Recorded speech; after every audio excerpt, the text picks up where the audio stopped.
persiapan tahap 3, kunci jawaban dan pembahasannya. Baik, langsung saja kita ke nomor 1. Untuk meningkatkan kemampuan siswa memecahkan masalah lingkungan, Evolusi menugaskan siswanya membuat karya dari sampah anorganik. Beliau merencanakan untuk menilai hasil karya siswa berdasarkan kegunaan, nilai jual, dan keindahan. Teknik penilaian apakah yang sebaiknya diterapkan? A. Tes lisan. B. Penilaian praktek. C. Penilaian produk. D. Portofolio. Pembahasannya, penilaian produk adalah penilaian terhadap keterampilan dalam membuat suatu produk. Penilaian ini dimaksudkan sebagai kegiatan menghimpun fakta-fakta berdasarkan produk hasil karya siswa. Penilaian produk dilakukan terhadap produk yang dihasilkan peserta didik berdasarkan kriteria yang ditetapkan seperti kegunaan, nilai jual, dan keindahan. Kunci jawabannya adalah C, penilaian produk.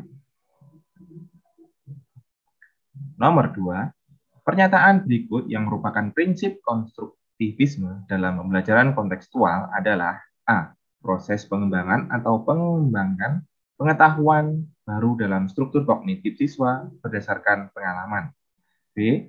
Proses pembelajaran didasarkan pada pencarian dan penemuan melalui proses berpikir sistematis. C. Proses belajar sebagai contoh untuk menunjukkan sesuatu yang dapat ditiru oleh setiap siswa. D. Proses penyelesaian pengalaman yang telah dipelajari dilakukan dengan menyortir peristiwa atau kejadian yang telah dipelajari.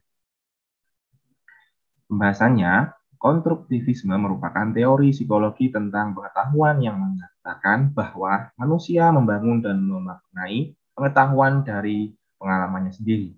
Esensi pembelajaran konstruktivistik adalah peserta didik secara individu menemukan dan mentransfer informasi yang kompleks apabila menghendaki informasi itu menjadi miliknya. Kunci jawabannya adalah A. Sains pengembangan atau mengembangkan pengetahuan baru dalam struktur kognitif siswa berdasarkan pengalaman.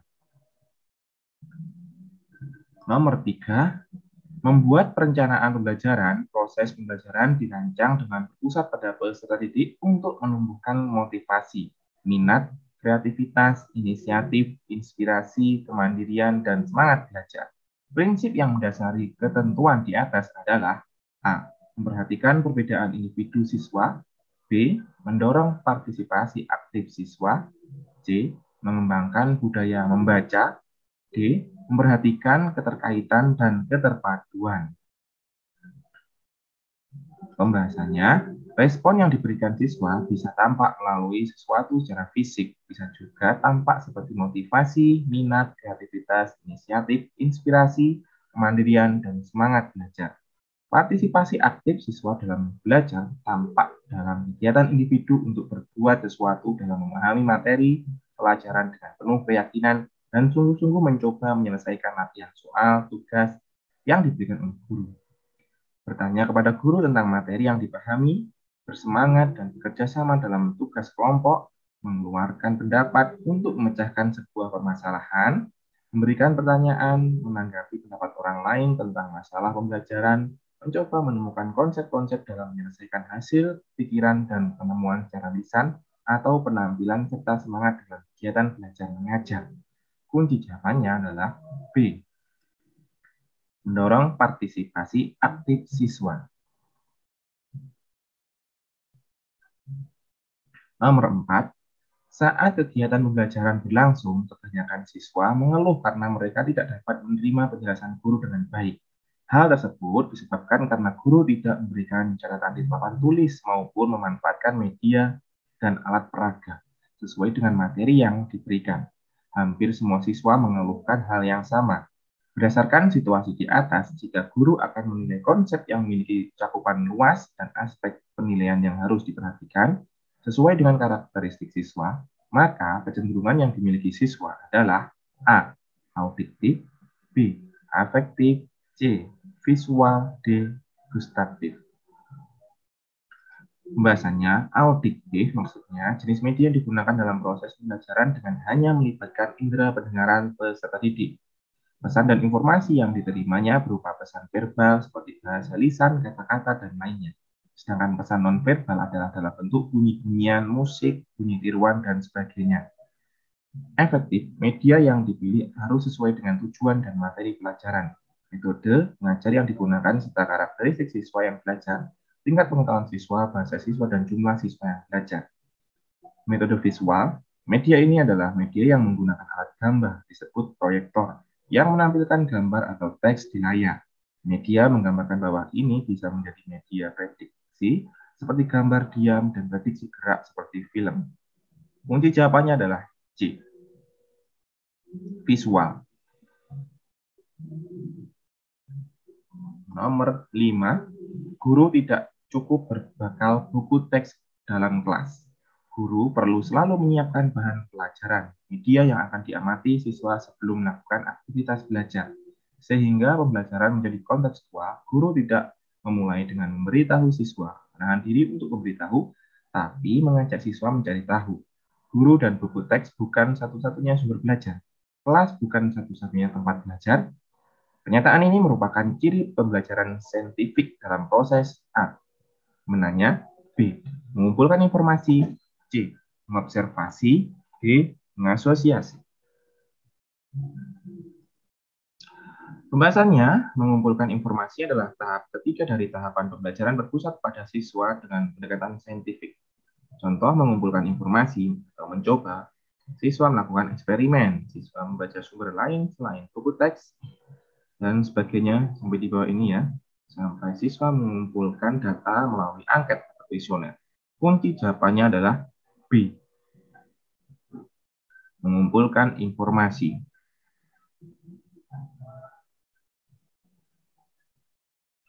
Nomor 6.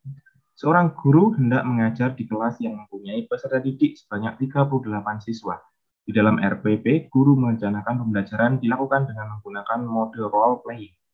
Untuk mendukung keterlaksanaannya, kegiatan pembelajaran secara efektif sesuai dengan rencana dan memperoleh hasil yang maksimal, maka yang harus dilakukan guru adalah A. Pengaturan tempat duduk dibuat melingkar, B. Pengaturan tempat duduk dibuat setengah lingkaran, C. Pengaturan tempat duduk sebaris menghadap ke depan, D. Tempat duduk disingkirkan sementara.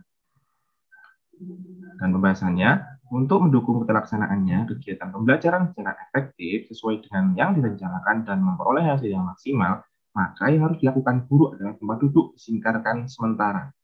Ya, jadi role playing itu biasanya kita menggambarkan ya, kita menggunakan drama sehingga membutuhkan tempat yang luas. Lebih baik tempat duduk dipinggirkan, di pinggir-pinggir tembok. Nomor 7. Metode pembelajaran merupakan salah satu komponen penting dalam proses pembelajaran. Guru harus menggunakan metode pembelajaran dalam setiap kegiatan pembelajaran. Metode pembelajaran yang dapat digunakan dalam proses pembelajaran beraneka ragam. Agar metode yang digunakan tepat sasaran sehingga proses pembelajaran berhasil, maka beberapa faktor harus menjadi pertimbangan guru dalam menggunakan metode tersebut. Faktor-faktor yang harus dipertimbangkan oleh guru dalam menggunakan metode pembelajaran yaitu A.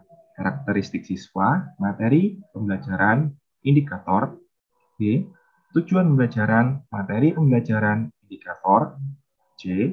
Karakteristik siswa, materi pembelajaran, tujuan pembelajaran, indikator. Atau D. Tujuan pembelajaran, materi pembelajaran, karakteristik siswa.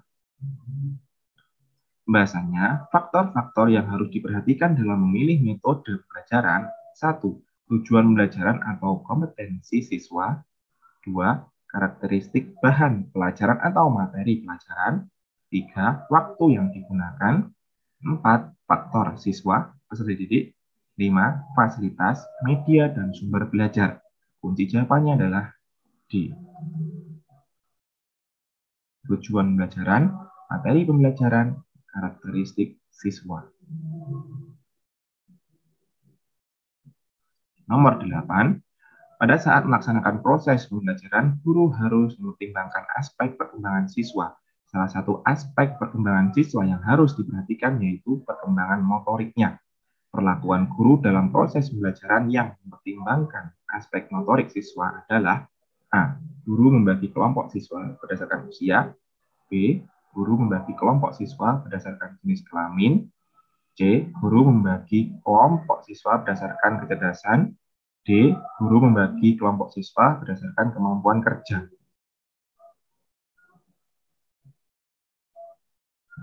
Pembahasannya, perlakuan guru dalam proses pembelajaran yang mempertimbangkan aspek motorik siswa adalah guru membagi kelompok siswa berdasarkan kemampuan kerja. Jawabannya adalah D. Guru membagi kelompok siswa berdasarkan kemampuan kerja. Nomor 9. Ada beberapa aliran psikologi yang memberikan pandangannya terhadap belajar, yaitu teori psikologi klasik, teori psikologi daya, teori mental state, teori psikologi behaviorisme, dan teori psikologi Gestalt. Kelima aliran psikologi tersebut berpengaruh terhadap pendidikan, terutama terhadap belajar. Salah satu aliran psikologi yang banyak mempengaruhi terhadap teori belajar yaitu aliran psikologi behaviorisme. Sehingga muncul teori belajar behaviorisme. Menurut teori belajar behaviorisme adalah A. Siswa belajar karena adanya stimulus sehingga membentuk kebiasaan-kebiasaan. B. Siswa belajar karena adanya respon sehingga membentuk kebiasaan-kebiasaan. C. Siswa belajar karena adanya stimulus dan respon secara bersamaan. D. Siswa belajar karena adanya stimulus yang kemudian direspon sehingga membentuk kebiasaan-kebiasaan. Pembahasannya, belajar itu sendiri merupakan interaksi antara stimulus dan respon. Menurut teori behavioristik, dalam proses belajar mengajar, yang terpenting adalah seseorang akan dianggap telah belajar ketika sudah menunjukkan perubahan perilaku. Dari teori ini juga, belajar dapat diartikan sebagai stimulus dan respon. Dengan kata lain, input yang berupa stimulus dan output yang berupa respon, bentuk dari stimulus berupa penyampaian materi, pembentukan karakter, nasihat, dan lain-lain yang diberikan oleh guru kepada muridnya. Sementara, bentuk dari respon berupa reaksi atau tanggapan dari murid atau peserta didik terhadap stimulus yang diberikan oleh guru atau pendidik. Jadi jawabannya adalah D. Siswa belajar karena adanya stimulus yang kemudian direspon sehingga membentuk kebiasaan-kebiasaan. Nomor 10. Pemahaman guru terhadap teori belajar sangat diperlukan agar dalam melaksanakan kegiatan pembelajaran, guru memperhatikan aspek-aspek penting yang berkaitan dengan ciri dan karakteristik belajar. Ciri dan karakteristik belajar ini berimplikasi terhadap kesadaran guru dalam melihat siswa belajar. Beberapa ciri umum kegiatan belajar yaitu: pertama, belajar menunjukkan suatu aktivitas pada diri seseorang yang didasari atau disengaja. Kedua, belajar merupakan interaksi individu dengan lingkungannya. Dan ketiga adalah A. Hasil belajar ditandai dengan perubahan pengetahuan. B. Hasil belajar ditandai dengan perubahan tingkah laku. C. Hasil belajar ditandai dengan perubahan tingkah laku dan emosi. D. Hasil belajar ditandai dengan perubahan tingkah laku dan intelektual. Pembahasannya, ciri-ciri belajar. 1. Perubahan yang terjadi secara sadar. 2. Perubahan dalam belajar yang bersifat fungsional.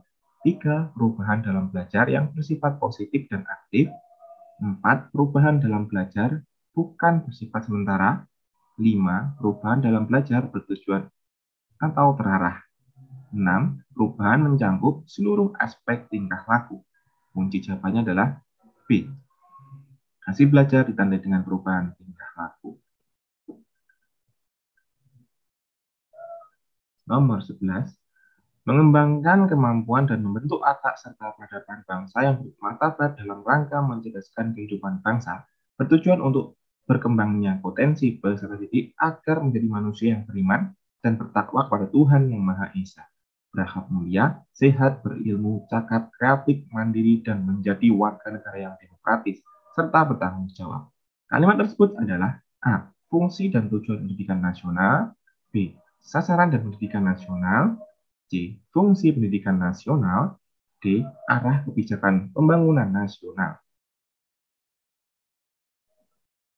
Pembahasannya, pendidikan nasional berfungsi mengembangkan kemampuan dan membentuk watak serta peradaban bangsa yang bermartabat dalam rangka mencerdaskan kehidupan bangsa, bertujuan untuk berkembangnya potensi peserta didik agar menjadi manusia yang beriman dan bertakwa kepada Tuhan Yang Maha Esa, berakhlak mulia, sehat, berilmu, dan seterusnya. Kalau pendidikan nasional berfungsi mengembangkan kemampuan dan membentuk watak serta peradaban bangsa yang bermartabat dalam rangka mencerdaskan kehidupan bangsa bertujuan untuk berkembangnya potensi peserta didik. Sama ya. Jadi jawabannya adalah A. Fungsi dan tujuan pendidikan nasional.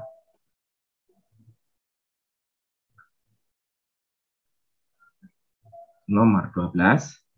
Seseorang guru mampu berkomunikasi dan bergaul efektif dengan guru dan masyarakat. Merupakan kompetensi guru dalam bidang A. Kompetensi pedagogik, B. Kompetensi profesional, C. Kompetensi manajerial, D. Kompetensi sosial. Pembahasannya, kompetensi pedagogik guru adalah kemampuan atau keterampilan guru yang bisa mengelola suatu proses pembelajaran atau interaksi belajar mengajar dengan peserta didik.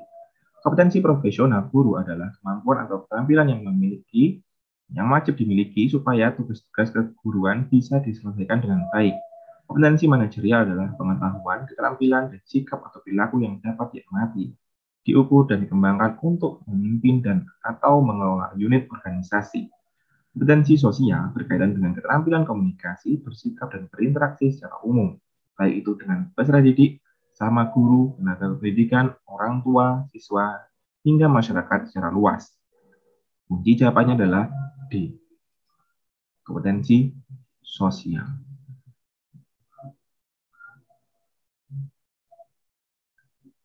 Nomor 13. Standar nasional pendidikan yang berkaitan dengan perencanaan, pelaksanaan, dan pengawasan kegiatan pendidikan pada tingkat satuan pendidikan, kabupaten atau kota, provinsi atau nasional agar tercapai efisiensi dan efektivitas penyelenggaraan pendidikan disebut A. Standar proses, B. Standar kompetensi lulusan, C. Standar sarana dan prasarana, D. Sarana pengelolaan. Pembahasannya di sini. Standar proses adalah kriteria mengenai pelaksanaan pembelajaran pada satuan pendidikan dasar dan satuan pendidikan dasar menengah untuk mencapai kompetensi lulusan. 2. Standar kompetensi lulusan merupakan kualifikasi kemampuan lulusan yang mencakup sikap, pengetahuan, keterampilan peserta didik yang harus dipenuhinya atau dicapainya dari suatu satuan pendidikan pada jenjang pendidikan dasar dan menengah. 3. Standar sarana dan prasarana adalah standar nasional pendidikan yang berkaitan dengan kriteria minimal tentang ruang belajar, tempat olahraga, tempat beribadah, perpustakaan, dan laboratorium, bengkel kaca, dan tempat bermain. 4. Standar pengelolaan adalah standar nasional pendidikan yang berkaitan dengan perencanaan, pelaksanaan, dan pengawasan kegiatan pendidikan pada tingkat satuan pendidikan, kabupaten kota, provinsi, atau nasional agar tercapai efisiensi dan efektivitas penyelenggaraan pendidikan.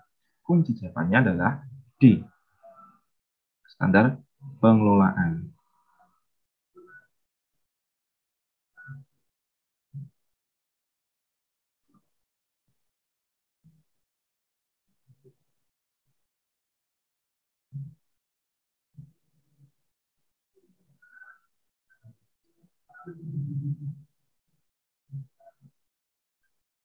Nomor 14. Pembelajaran bermakna memerlukan usaha yang sungguh-sungguh dari siswa untuk menghubungkan konsep baru dengan konsep relevan yang telah dimiliki sebelumnya. Usaha guru untuk mengetahui konsep awal yang dimiliki siswa adalah dengan A. Siklus belajar, B. Peta konsep, C. Pembelajaran konsep, D. Struktur kognitif. Pembahasannya, satu model siklus belajar adalah suatu pendekatan pembelajaran dengan mengikuti pola tertentu yang terdiri dari 3 tahap, yakni tahap eksplorasi, tahap pengenalan konsep, dan tahap penerapan konsep. 2. Peta konsep adalah suatu cara atau strategi untuk menyajikan informasi dalam bentuk konsep-konsep yang saling terhubung dalam suatu rangkaian. 3. Pembelajaran konsep atau struktur adalah suatu pembelajaran yang memberikan kesempatan kepada siswa untuk mengkonstruksi atau menemukan sendiri materi yang dipelajarinya, sehingga siswa dalam mengawali pelajaran dengan memanipulasi bentuk-bentuk konkret. 4. Struktur kognitif adalah proses mental dasar yang digunakan seseorang individu untuk memahami informasi. Kunci jawabannya adalah B. Peta konsep. Nomor 15. Agar potensi peserta didik dapat berkembang secara optimal, maka dalam kegiatan pengembangan diri dapat difasilitasi melalui bimbingan konseling dan kegiatan ekstrakurikuler. Dalam KTSP, kegiatan pengembangan yang diri yang diampu melalui bimbingan konseling meliputi 4 hal, yaitu A. Layanan pribadi, sosial, belajar, dan intelijensi. B. Layanan pribadi, sosial, karir, dan intelijensi. C. Layanan pribadi, sosial, karir, dan belajar. D. Layanan pribadi, sosial, intelijensi, dan belajar. Pembahasannya, dalam KTSP, kegiatan pengembangan diri yang diampu melalui bimbingan konseling meliputi 4 hal. Ialah kegiatan-kegiatan yang tercakup dalam pengembangan diri, diantaranya pemecahan masalah pribadi dan kehidupan sosial, penanganan masalah belajar, pengembangan karir, dan kegiatan-kegiatan yang tercakup dalam ekstrakurikuler. Kunci jawabannya adalah C. Layanan pribadi, sosial, karir, dan belajar. Baik Bapak Ibu, sampai di sini dulu latihan soal kali ini. Semoga bermanfaat untuk menyambut seleksi PPTK tahap 3. Terima kasih, kurang lebihnya mohon maaf. Assalamualaikum warahmatullahi wabarakatuh. Jangan lupa di subscribe, like, dan share. Oke, terima kasih.